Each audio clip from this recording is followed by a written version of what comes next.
Yes, I was born in London of Antiguan parents, and I have to start by saying that I've always wanted to be a writer. Since I was about 9 years old, I just didn't know what it meant. I didn't know anyone that looked like me that was writing books. When I got to become a teenager, I found the African American writers, Alice Walker, the late Toni Morrison, the late Dr. Maya Angelou, and I still thought, I'm not as serious as them, I can't be a writer.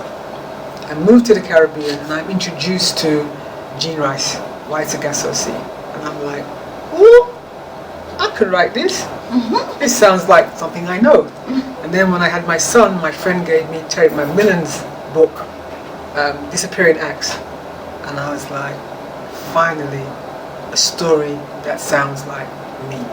So I can write. I can write. So I started writing, scribbling quietly in the corner, and then a few things appeared. And the late Tim Hector, and I have to give him full kudos, said to me, you need to go away and just write. Just go and write. So I left to do my master's, well, to do a BA that turned to a master's, and discovered that I have a voice, and it's nobody else's voice, because I've come out of a particular situation. I am the child of what they call the Windrush generation. My parents and their generation left the Caribbean after the Second World War. My generation was the first en masse to be born or raised in the UK. I am 36. However, in my other life, I grew up in the late 60s, early 70s, 80s. So I was young, okay, 12 my age. But, and so I grew up in a specific time. Don't even try the maths. There's official age and there's your real age. My official age is my official age is 36. How she feels. So, but I grew up in a time when I became a teenager, black was now political. It was no longer just a heritage. People were like judging you as other, and you're like, but I sound just like you. So it took a long time to reconcile the two. And in the last 20 years, I've actually reconciled the two. I am Black British of Caribbean heritage. No apology, no explanation needed. That's my heritage. I live in Antigua because I love living here. I get here, but I'm not of here. I wasn't forged here. But luckily, I had a father who told stories that we got bored with, I confess. Roll our eyes, not that walking for miles for water story again, and the donkey, someone the other, the donkey again story. But it's the greatest thing that ever happened to me, because I realized that whereas he spoke it, I could write it. And as I get older, his stories are not infiltrating what I write, because it's my way of talking to him and recognizing my heritage. So my first book that came out, which is London Rocks, Good morning. was actually written for my son. He doesn't know that, but I'm going to tell him now. I actually wrote it for my son because I wanted him to understand where my friends and I came from, how we saw the world and why we are the way we are. The next piece I'm going to read is actually about my father's generation, because I found that after writing this, I wanted to know what made them leave when they did, and what happened to those who stayed behind, because every family has an auntie, a sibling that was left behind for whatever reason, and my focus has shifted to what is their story and how does that impact on me. So I'm going to read from London Rocks and the anthology. London Rocks is about a young man called Dante Brooks. Back in the 70s, 80s, house parties, sound systems. If you were black and young in London, that's how you lived. You went to the sound system parties, went to nightclubs, and they were all black, all Caribbean affairs. You'd go in there and there'd be, all of us had Caribbean heritage, either our parents were from Jamaica, Grenada, but all of us sounded like Jamaicans because that was the predominant culture, for the music, for the language.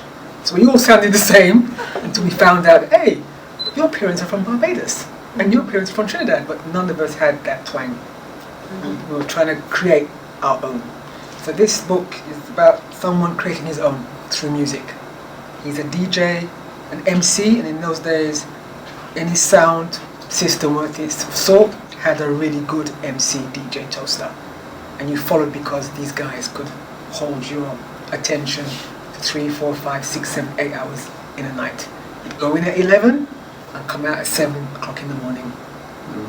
Because if you finished any earlier, it wasn't a good party.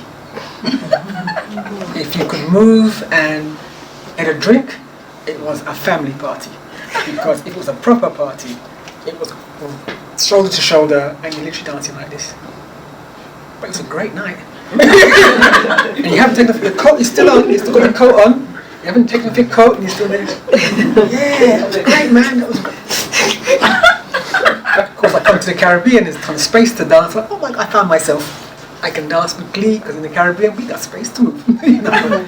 But back then, so this is set in those days, and I'm going to start the book reading where Dante and his crew have been offered an opportunity of a lifetime to appear on a live radio broadcast, a reggae show called the David Rodigan Show, which in those days was the reggae show to be on. He played music from Jamaica, like British music, and any sound system that got onto that show knew that they would become famous in our world. Okay? Think of Burning Flames. Back in the day, that was our version. The sound system was our Burning Flames. They spoke for us and to us. So this chapter is called Ride the Rhythm. Darkest rides them hard. Their live appearance on the Rodigan Show would be a major coup for the sound, live and direct, not just across London, but also in Kingston, Jamaica. Dante is throwing down lyrics like a man possessed. His voice grows stronger, his chat style faster, as he describes life in Babylon, the Black Mariahs, Sus and Beanies. He also wants to look good. This actually makes no sense, as he'll be on radio, yet he has this need to look real sharp.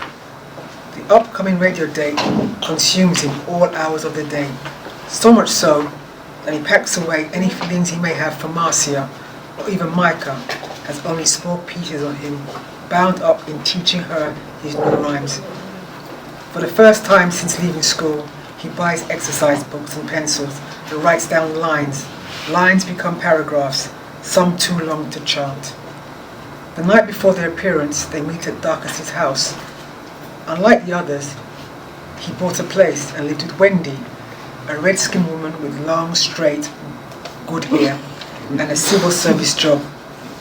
She hardly comes to the dances, and she very rarely speaks to the guys.